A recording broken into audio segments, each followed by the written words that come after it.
I believe, according to that last schematic, this is the area where that main speed sensor would be. And look at that. Bad connector. And I see I did not connect the ground either. So I will connect the ground. I'm going to connect it. Okay. I'm going to connect this right now. Oh, come on. There we are. Oh, I just hope that's it. Okay.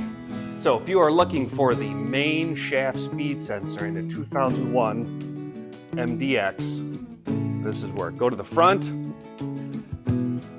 take the splash guard, all that business off in the front, and there it is. You can access it. It's right there. That is it. It's in the front. Anyways, I'm just frustrated. I can't find the specific 2001 MDX video, so that's what this is for. I hope it helps you.